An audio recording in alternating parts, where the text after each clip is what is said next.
Déjà bonjour à tous, ça me fait vraiment plaisir d'être là avec vous ce matin. C'est une joie pour moi parce que je revois des visages que je n'avais pas vus depuis longtemps et puis je découvre aussi, je rencontre des nouvelles personnes qui sont déjà chères à mon cœur. Alors moi pour la petite histoire, donc du coup je suis de Lyon, donc en France, fan de football, particulièrement en ce moment. Je vous rappelle pour ceux qui suivent un petit peu la Coupe du Monde qu'il y a 20 ans, quasiment jour pour jour, c'est la France qui a gagné le mondial. Je pense que c'est un signe. J'ai rien contre les Suisses et l'équipe de Suisse, d'ailleurs pour moi c'est les adversaires redoutables, mais je pense que cette année c'est pour nous encore une fois.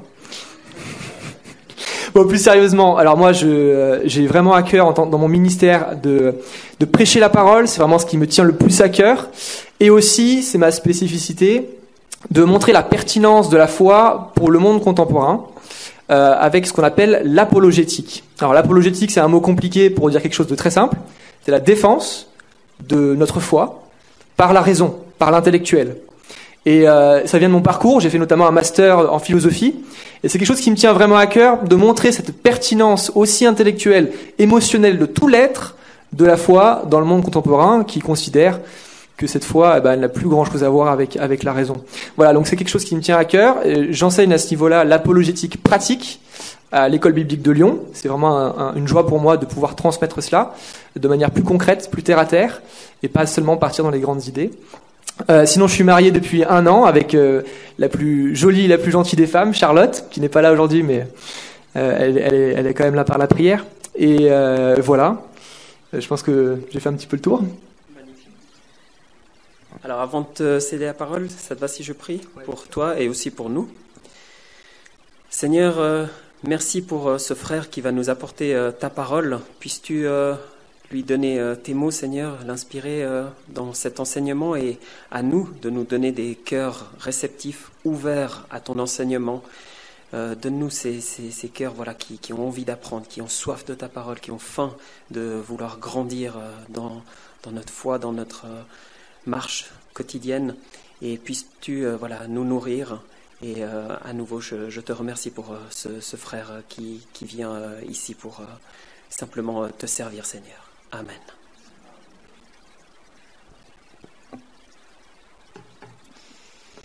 Quand j'ai dit à ma femme que j'allais venir ici en Suisse pour prêcher, elle m'a dit « J'ai le sujet parfait pour toi ».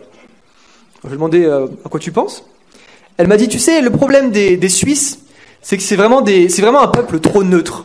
Ils s'engagent jamais. » Et du coup, ce que je te conseille de faire, Cyril, c'est de prendre ce passage, tu sais, dans l'Apocalypse, où Jésus il dit « Parce que vous n'êtes ni froid ni chaud, parce que vous êtes tiède, je vous recracherai de ma bouche. » Alors bon, je lui ai dit « Pourquoi pas, j'y réfléchirai. Mais tu sais, je suis là-bas en tant qu'invité et j'aimerais pas rentrer dans la confrontation inutilement. Donc du coup, je vous rassure, je ne prêcherai pas sur ce passage. Je prêcherai sur un passage beaucoup plus consensuel, loin des caricatures qu'on peut avoir des Suisses. Je prêcherai sur le jeune homme riche.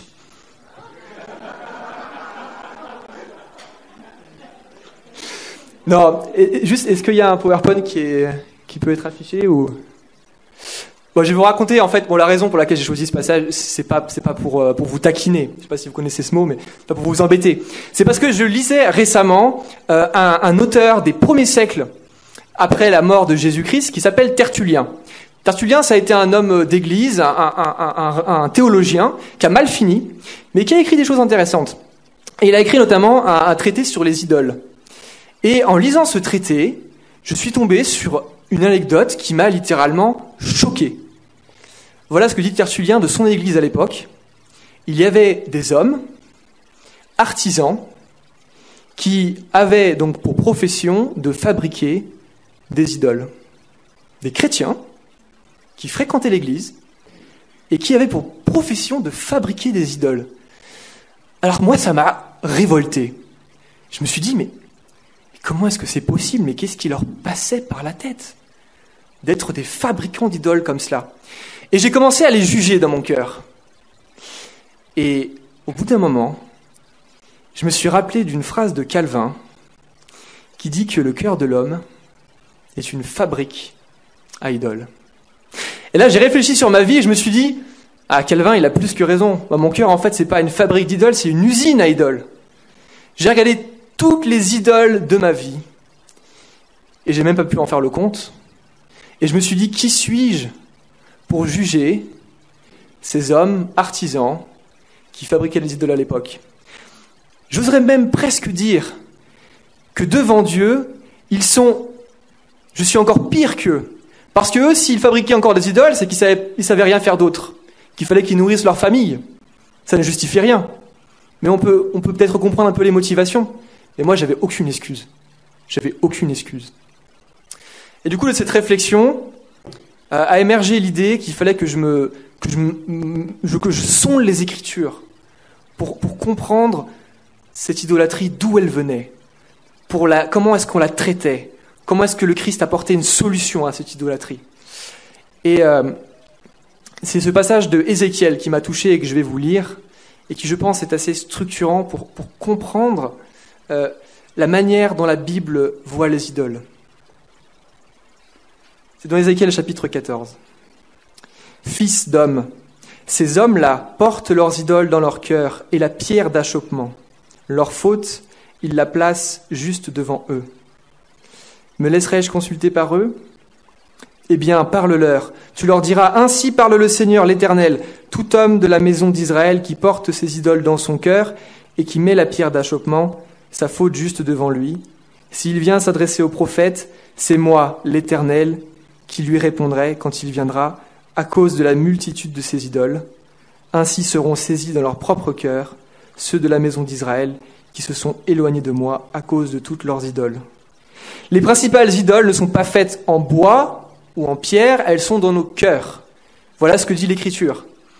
Les idoles, c'est pas quelque chose de dépassé, c'est pas quelque chose qui date de temps anciens, c'est quelque chose d'actuel, de contemporain. Et on en a tous.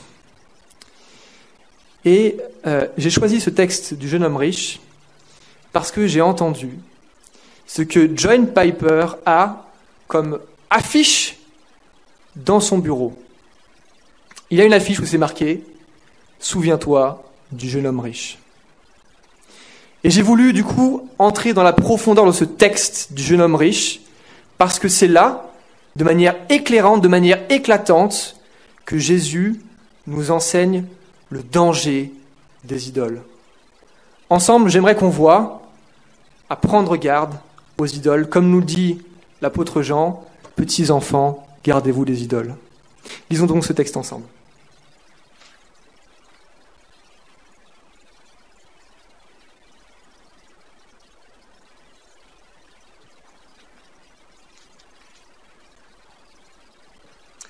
Un chef interrogea Jésus et dit « Bon maître,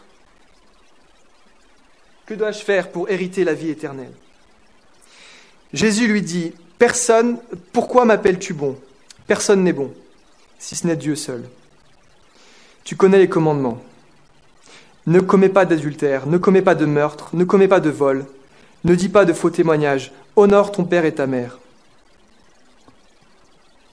J'ai, dit-il, gardé tout cela dès ma jeunesse. Jésus, après l'avoir entendu, lui dit « Il te manque encore une chose. Vends tout ce que tu as, distribue-le aux pauvres. Tu auras un trésor dans les cieux. Puis viens et suis-moi. » C'est le 18, excusez-moi, je ne vous ai pas dit. C'est 18, c'est chapitre 18, versets 18 à 27. C'est marqué. 19, pardon. Oui, 18. C'est 18 ici, mais c'est ça. Excusez-moi. C'est 18, mais c'est marqué 19 ici. Petite erreur. Lorsqu'il entendit cela, il devint très triste, car il était fort riche. En le voyant, Jésus dit qu'il est difficile à ceux qui ont des biens d'entrer dans le royaume de Dieu. Car il est plus facile à un chameau de passer par le trou d'une aiguille qu'à un riche d'entrer dans le royaume de Dieu. Ceux qui l'écoutaient dirent « Alors, qui peut être sauvé ?» Jésus répondit « Ce qui est impossible aux hommes est possible à Dieu. »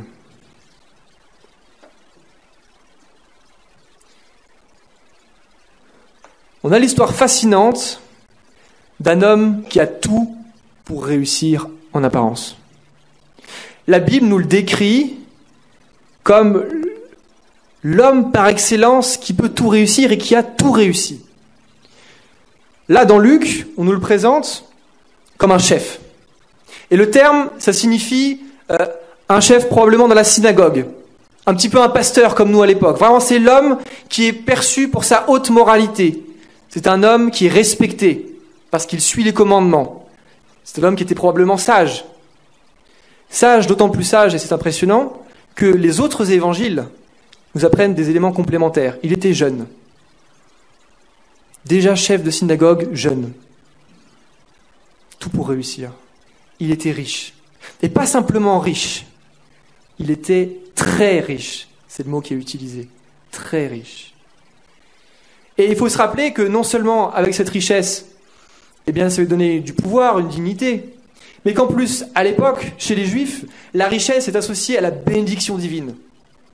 Si ce jeune homme se présente devant Jésus, riche, jeune, sage, respecté par la communauté, à première vue, c'est un très bon candidat pour cette vie éternelle. Et ça ne se limite même pas à cela. Il est pharisien. On peut s'en douter, parce qu'à l'époque, on va dire, il y a deux grands courants dans le judaïsme.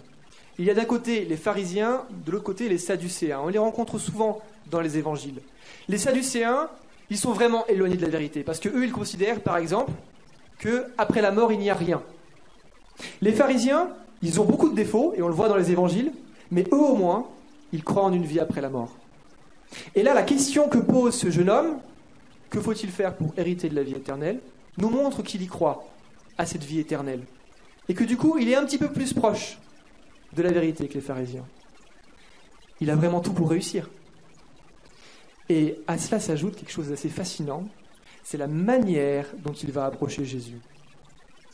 Parfois, les docteurs de la loi, les pharisiens, les sadducéens, s'approchent de Jésus dans l'objectif de le piéger. Et on pourrait se demander, est-ce que ce jeune homme, chef de synagogue, brillant, s'approche de Jésus pour le piéger comme les autres? C'est ce que certains commentateurs pensent, mais ce n'est pas mon cas.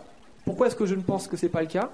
C'est parce que si on ouvre l'évangile de Marc, qui nous apporte des éléments complémentaires, on se rend compte que ce jeune homme, il ne va pas simplement s'approcher de Jésus. Il court vers Jésus. Il accourt. Il voit Jésus et on peut l'imaginer courir vers lui. Et non simplement, non content de courir vers lui, il s'agenouille. Et il lui dit « Bon maître ». Ça peut paraître surprenant, « Bon maître ». Ce n'est pas une formule de politesse, hein. Quelque chose qui n'était jamais dit à l'époque, « Bon maître ». Ce n'est pas une formule qu'on utilise. Et ça signifie que chez ce jeune homme, il y a vraiment une perception de Jésus comme un grand homme, comme un homme d'autorité, comme un homme sage. Et que le but de ce jeune homme, c'est vraiment, en toute sincérité de cœur, en apparence en tout cas, de savoir comment faire pour avoir la vie éternelle. Ce jeune homme, en apparence, a déjà tout réussi. C'est un petit peu le Macron de l'époque. Jeune et déjà au pouvoir, riche, probablement propre sur lui, intelligent.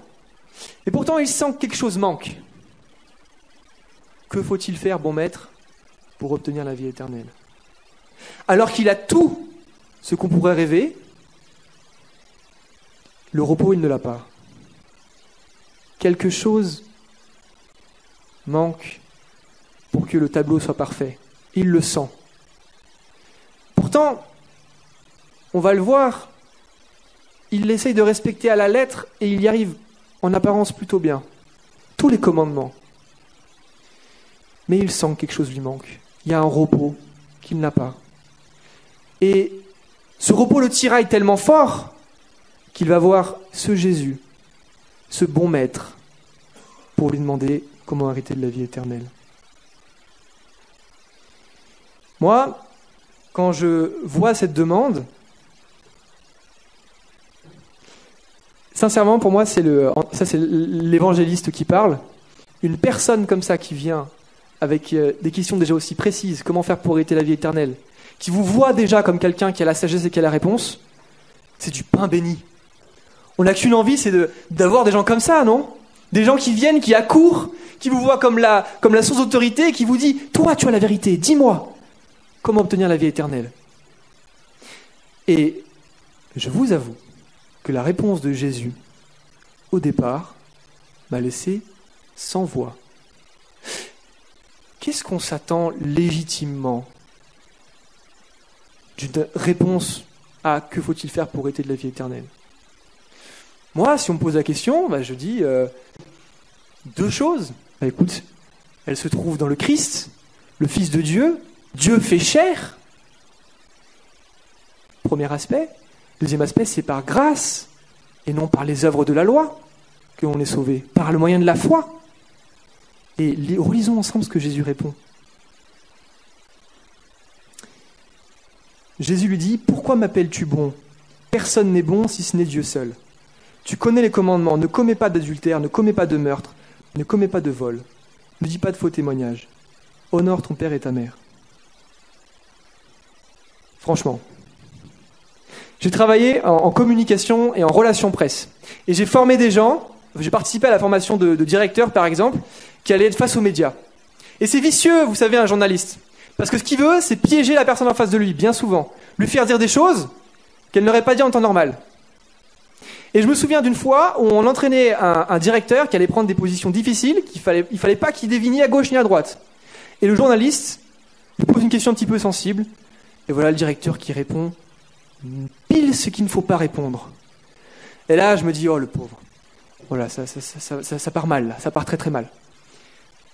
Il finit de répondre, le journaliste sentant bien qu'il y a un truc, pose une question supplémentaire, et à nouveau, voilà ce directeur qui s'enfonce encore plus.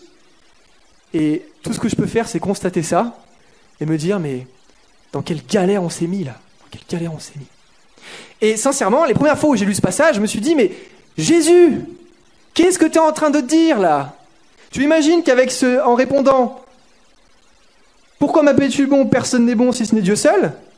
Il y a plein de gens qui vont mal le comprendre et qui vont comprendre que t'es pas Dieu. Et ensuite, plutôt que lui annoncer la grâce, pourquoi est-ce que tu lui parles de loi, de commandement, là ? Tu fais n'importe quoi, Jésus. Qu'est-ce qui t'arrive ? Mais ce serait se tromper sur la méthode qu'emploie Jésus. J'ai réfléchi à une image pour vous l'illustrer. Et il paraît que vous, les Suisses, vous aimez bien le curling. C'est vrai ou pas ? C'est un sport national ici, non ? Vous connaissez ce sport où, si j'ai bien compris, c'est sur la glace. Il faut lancer une sorte de palet qui doit arriver dans une cible. Et on prépare la glace de manière frénétique pour bien que ça arrive au niveau de la cible. Et ce que fait Jésus ici, on va le voir, c'est que il fait comme ce joueur de curling qui prépare le terrain. Il met tout en place pour que lorsque le palet arrive, il arrive pile dans la cible. Il arrive pile dans la cible. Et pourquoi est-ce qu'on peut penser ça ? Eh bien, simplement parce que ce jeune homme répond qu'il a gardé tout cela dès sa jeunesse. Et Jésus sait tout cela. Jésus sait que ce jeune homme en face de lui, eh bien, il a un cœur sincèrement dédié à obéir au commandement. Mais il sait aussi que ce cœur dédié au commandement, c'est un cœur qui n'adore pas Dieu correctement. Première réponse de Jésus, pourquoi m'appelles-tu bon ? Personne n'est bon si ce n'est Dieu. Comment comprendre cela ? Commençons par là. Eh bien, ce jeune homme, par sa phrase « bon maître », envoie simplement un message à Jésus, en lui disant « je place ce qui est bon là où ça ne doit pas être ». Qu'est-ce que je veux dire par là ? Il faut comprendre, c'est assez subtil. C'est que Jésus est par définition Dieu fait chair. Il l'est. La Bible est claire à ce sujet. Vous ouvrez l'épître de Tite, Jésus est appelé textuellement Dieu. Vous ouvrez l'Apocalypse, c'est l'alpha et l'oméga de la même manière que Dieu. Et vous avez comme ça des remarques et des évidences dans toute l'Écriture qui montrent que Jésus est Dieu. Mais ce jeune homme, il ne le considère pas comme Dieu, mais il l'appelle bon. Et ça montre qu'il y a un dérèglement. Ça montre que chez ce jeune homme, il y a une mauvaise compréhension de ce que c'est le bien. il appelle celui qu'il croit être un simple homme bon. Jésus est Dieu. Et Jésus, la première question qu'il pose, bien souvent, il la pose, il la repose, c'est « Et vous, qui dites-vous que je suis ?» Et ce jeune homme dit « Tu es le bon maître. » Et en disant ça, non seulement il ne le reconnaît pas comme Dieu, mais ce qu'il montre dans son cœur, c'est qu'il appelle des gens qu'il croit simplement hommes comme bons. Il a un problème avec ce qui est bon et ce qui est bien. Ce jeune homme riche. Et Jésus, en le reprenant directement là-dessus, veut vérifier et veut lui mettre en évidence, dès le départ, préparer la réponse. Que ce garçon a un problème avec la notion de bonté, qu'il ne place pas son désir vers les bonnes choses.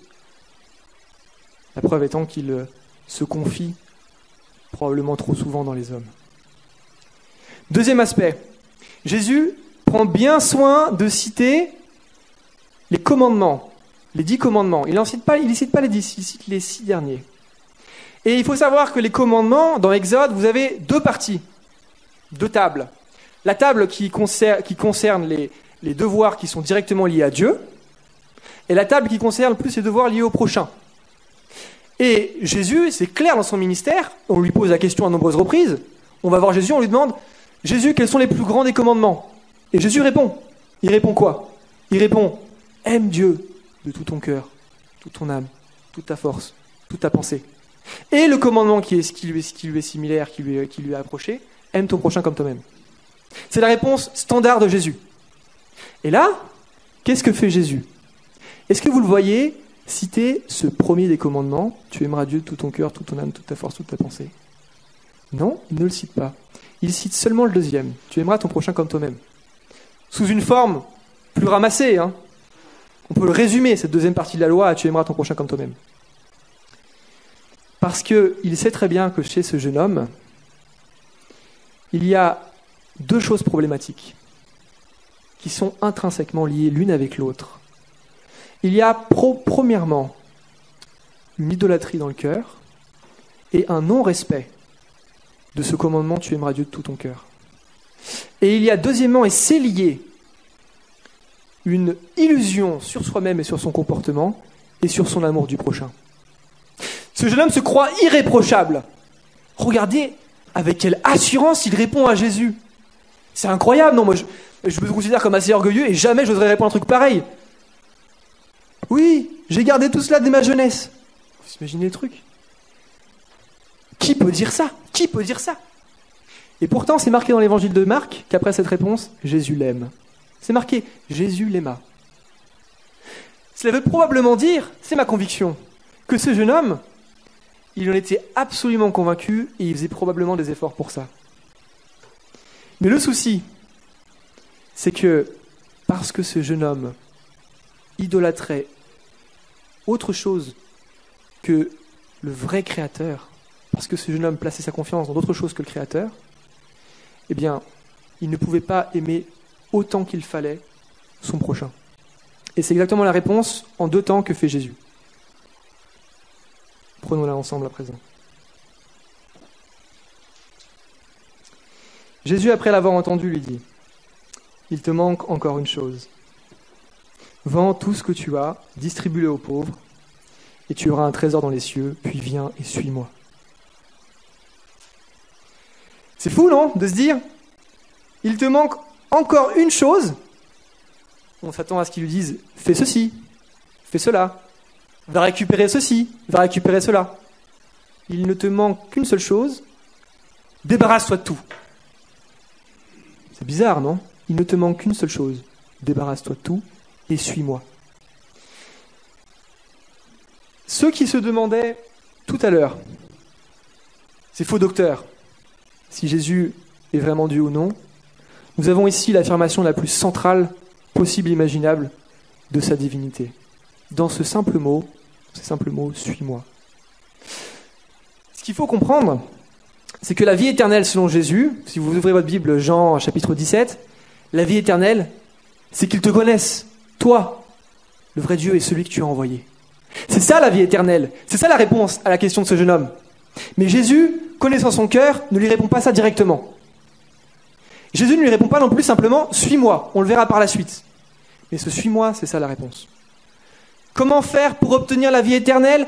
Suivre Jésus. Parce que Jésus, c'est celui qui nous fait connaître ce Dieu créateur du ciel et de la terre. Et non seulement c'est celui qui nous le fait connaître, mais c'est ce qu'il est, par nature, Verbe de Dieu. Jésus est Dieu fait chair, Dieu qui vient à notre rencontre, Emmanuel, Dieu parmi nous. Et c'est lui, ce véritable trésor. C'est lui qu'il faut suivre. Je suis le chemin, la vérité et la vie. Nul ne vient au Père que par moi. C'est moi le chemin. Me suivre, dit Jésus, c'est obtenir cette vie éternelle. Ce jeune homme, qui avait tout, manquait de l'essentiel, du repos. Et c'est la promesse que nous fait le Père dans l'Ancien Testament. Venez, entrez dans mon repos. Voilà la promesse que nous fait le Père, et voilà ce que l'on trouve en Christ, le repos. Venez, vous qui avez soif, et je vous donnerai l'eau qui rassasie. Voilà le message de Jésus. C'est lui le pain de vie, c'est lui l'eau vive, c'est lui le trésor de la vie éternelle. Et ce jeune homme, eh bien, je pense que sur le principe, si Jésus s'était contenté de dire « suis-moi », peut-être qu'il aurait essayé de le suivre. Mais il aurait échoué. Il aurait échoué. Et pourquoi est-ce qu'il aurait échoué ? Eh bien parce que on ne peut pas suivre 2 maîtres à la fois. Et ça, l'Écriture est claire. Alors vous allez me dire, écoute, pourquoi ça ? Prouve-le, explique-le nous. J'ai réfléchi et je suis tombé sur une anecdote assez amusante. En Inde, pour attraper les singes, il y a des pièges tout particuliers. Ils prennent des noix de coco, ils les vident.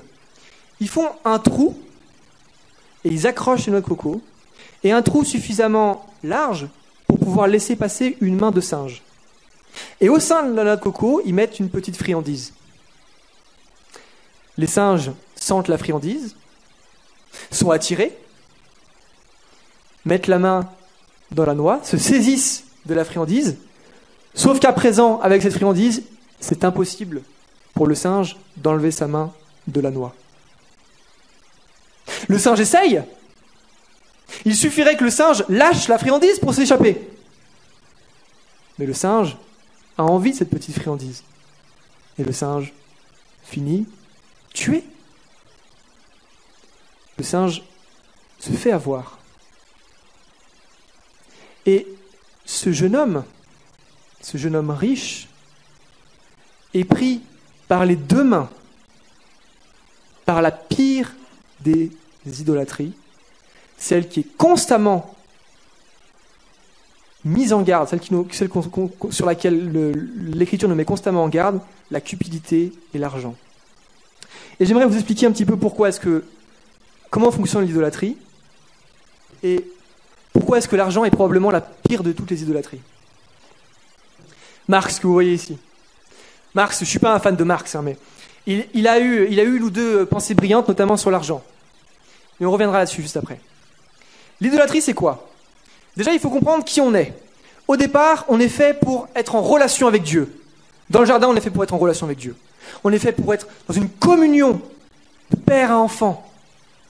Et cette communion, elle passe par une adoration. On trouve notre repos en Dieu. Et on se réjouit en lui. Et on le sert. On est dépendant de lui. Et on l'aime. Oui, mais l'homme, libre à l'époque, se veut indépendant. Alors il décide de se séparer de ce Dieu créateur. Le mal est fait. Voici l'homme vidé de ce qui le constitue dans son essence, une relation de père à enfant. Et l'homme est créé pour adorer. C'est dans sa nature. Sauf que ce Dieu qui comble tous ses désirs n'étant plus là, eh bien, la machine, la fabrique, Elle continue. Et qu'est-ce qui se passe? Eh bien, 2 éléments dans notre cœur font qu'on va chercher les idoles à gauche et à droite. Le sentiment et le désir d'être aimé. Et le sentiment d'insécurité sur tous les plans de notre vie. Et ce sont ces 2 émotions, ces 2 manques dans notre cœur qui font qu'on est constamment en train de fabriquer des idoles. On cherche à trouver l'amour qui nous manque dans un ami, dans une compagne, dans la famille. Parfois, on cherche aussi ça de manière plus détournée, en étant respecté par les autres, en étant célébré par les autres, en étant admiré par les autres. C'est comme ça qu'on se sent exister. C'est comme ça qu'on a l'impression qu'on a de la valeur. C'est comme ça qu'on a l'impression qu'on va se sentir aimé. Ça ne marche pas. Et même si ça marche parfois, ça ne dure pas. Parce que l'idole, par définition, c'est ce qui est créé. Et ce qui est créé finit par périr ou finit par nous décevoir. Augustin, grand homme, grand théologien, avant de se convertir, était dans une amitié fusionnelle avec un ami. Ça le comblait. Il en avait l'impression. Et un jour, cet ami est mort. Et voilà ce qu'il nous dit Augustin. La mort de mon ami m'a littéralement déchiré le cœur. Parce que cet ami, il en avait fait son idole. Mes amis, quoi que vous choisissiez comme idole, elle vous décevra. Il y a une anecdote assez amusante qui se passe dans l'Arabie pré-islamique. L'Arabie pré-islamique, avant l'islam, c'est la terre des idoles. Il n'y a que ça partout. Et voici ce marchand qui a plein de chameaux et qui va voir son dieu, une idole, pour lui demander la bénédiction de son troupeau. Il s'avance, il fait son sacrifice à son idole en demandant « Bénis mes chameaux ». Et là, qu'est-ce qui se passe? Les chameaux qui sont autour, à la vue du sang, sont terrifiés et s'enfuient tous dans le désert. Et là, voilà cet arabe qui peste contre son Dieu et qui dit « À quoi ça me sert de te servir, de te louer, si la seule chose que je te demande de bénir mon troupeau, eh bien, s'il se passe exactement l'inverse quand je viens te voir. » Voilà les conséquences des idoles. Elles vous décevront toujours. Elles vous décevront toujours. Mais l'argent est la pire des idoles, parce que l'argent, sincèrement, c'est ma conviction actuelle et je pense que c'est appuyé par l'Écriture, c'est l'idole la plus redoutable et la plus efficace. Et là, on arrive à Marx. Marx, il analyse l'argent et il dit « Avec l'argent, je peux tout faire, tout devenir, tout être. Avec l'argent, l'homme le plus laid du monde devient le plus beau et a la femme qu'il veut. Avec l'argent, l'homme le moins charismatique du monde a le pouvoir. Avec l'argent, je me sens en sécurité parce que je sais que si demain il y a un problème, je pourrais subvenir à mes besoins. Parce que je sais que si demain je suis malade, je pourrais me payer les meilleurs hôpitaux. Avec l'argent, les gens m'aimeront parce qu'ils auront besoin de moi. Et voilà le problème du jeune homme riche, mes amis. C'est qu'il a la main prise dans le piège de l'argent et que l'argent est la pire des idoles parce que l'argent répond presque, mais c'est là où est le problème, répond presque à ses besoins du cœur de l'homme. Mais l'argent, si vous l'avez fréquenté, vous savez que ça n'y répond pas, c'est du faux semblant. Les gens ne vous aiment pas pour vous.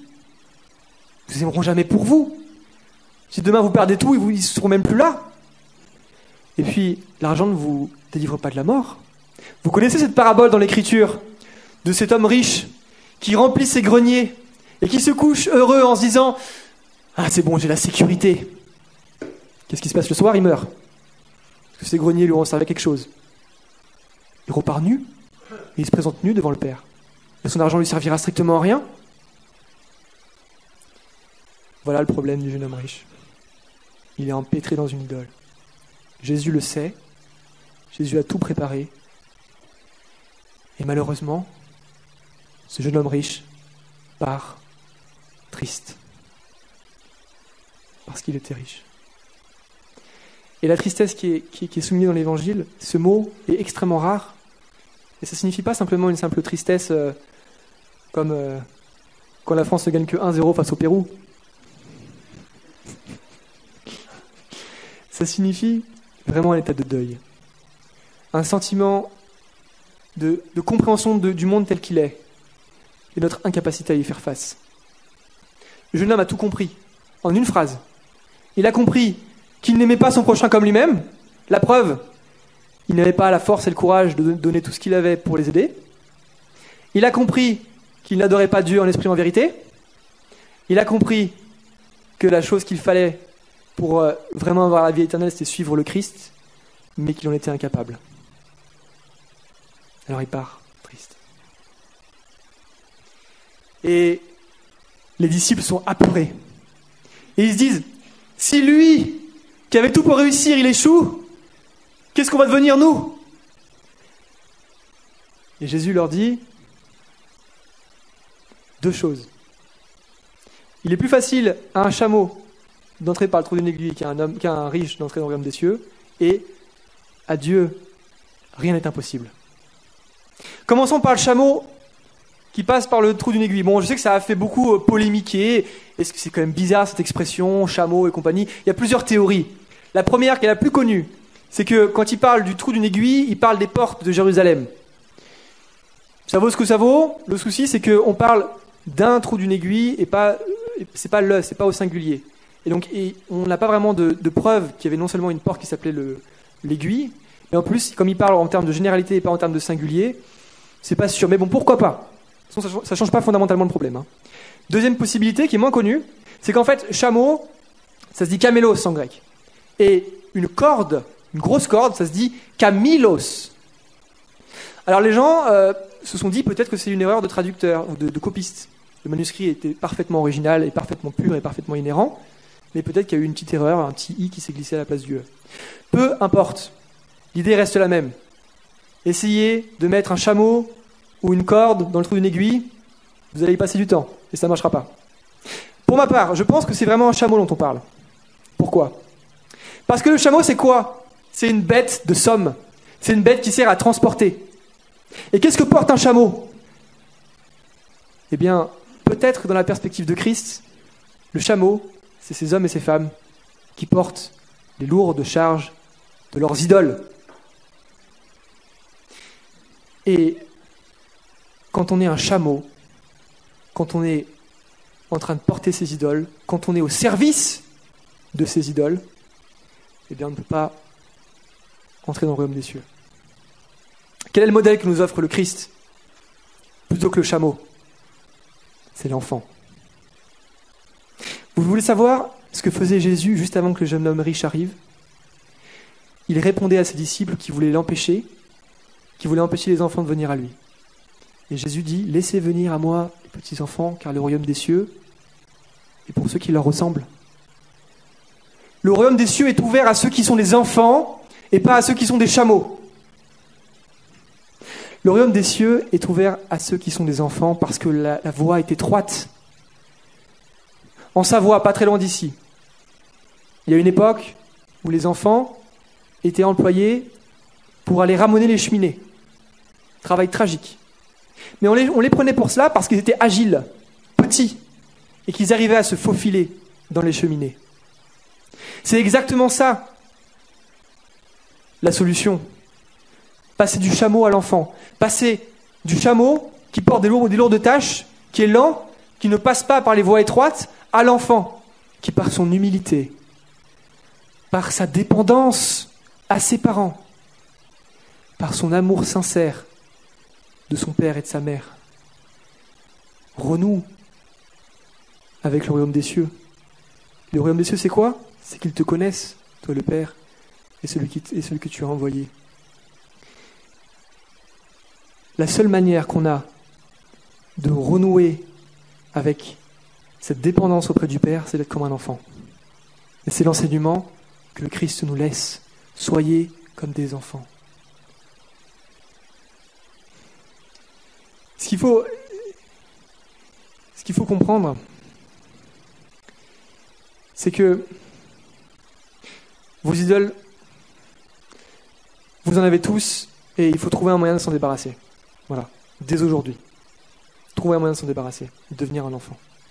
Et pour ça, j'aimerais vous laisser quelques petits conseils pratiques quand même, pour vous en débarrasser. 3 conseils. Déjà, c'est du bon sens, et savoir les reconnaître. Et comment est-ce qu'on fait pour les reconnaître, ces idoles qui sont dans nos cœurs? Vous en avez tous, on en a tous. Il y a des questions clés qu'on peut se poser. Qu'est-ce qui me manque? Ou de quoi j'ai l'impression que je manque? Qu'est-ce qui vaut mes sacrifices aujourd'hui? À quoi je consacre mon temps? Moi, par exemple, j'ai honte de le dire, mais je vais le dire. Quand je me suis marié, j'ai fait la pire erreur de ma vie. J'ai acheté une console. Grave erreur. Et j'ai acheté un super jeu. Et j'ai commencé à passer mes soirées à jouer. Quelle tristesse. En soi, c'est pas mauvais de jouer un petit peu. Et c'est ça le problème des idoles. C'est que bien souvent, elles sont pas mauvaises en soi. Mais les idoles sont des bons serviteurs et des très mauvais maîtres. Et la console, c'est pareil. Quand vous commencez à y passer tout votre temps, c'est fichu. Alors qu'est-ce que j'ai fait? Eh bien, j'ai acheté des jeux de très mauvaise qualité. Comme ça, je suis plus tout tenté d'y jouer. Et j'y joue quasiment plus. Apprenez à discerner vos idoles en regardant combien de temps vous consacrez à telle ou telle chose. Demandez-vous si telle chose dans votre vie, si on vous l'enlevait, comment est-ce que vous réagiriez? Souvent, c'est un bon indicateur aussi pour voir quelles sont vos idoles.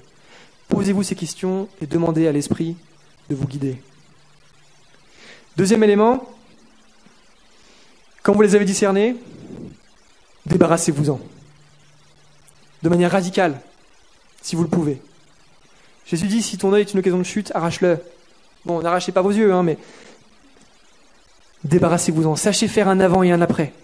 Si c'est possible, faites-le. Sachez faire un avant et un après.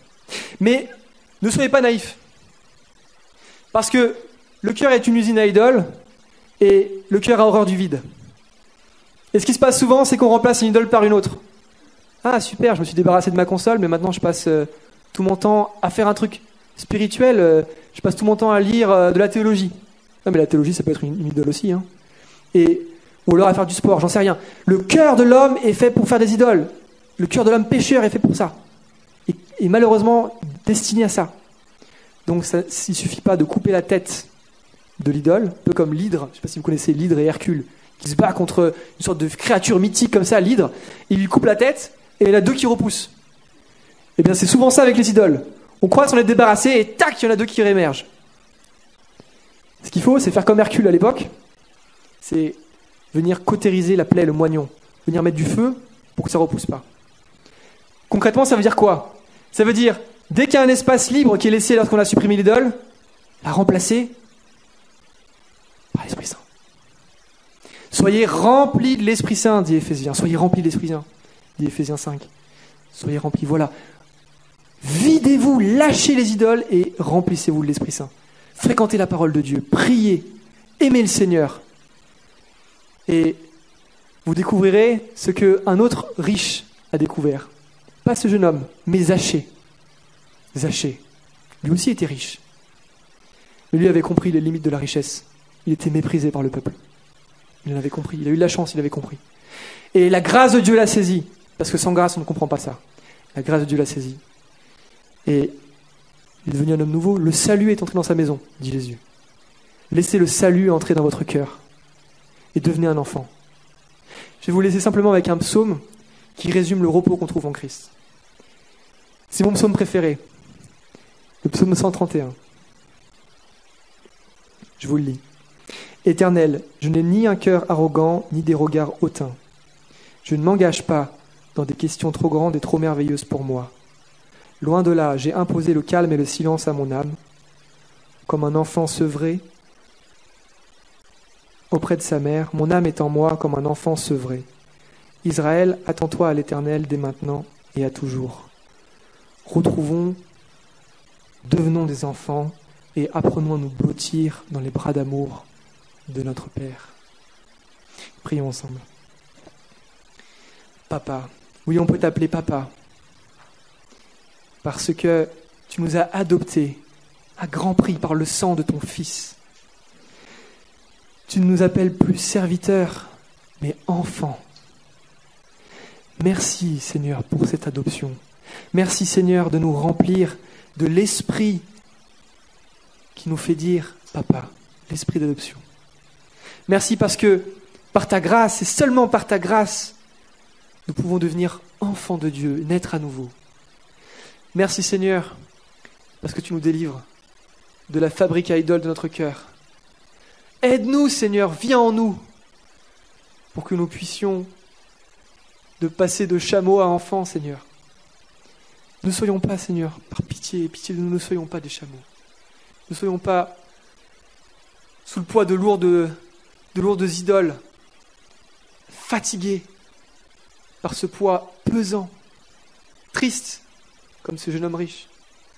Et Seigneur, donne-nous un cœur d'enfant, afin que nous puissions trouver le repos. Amen.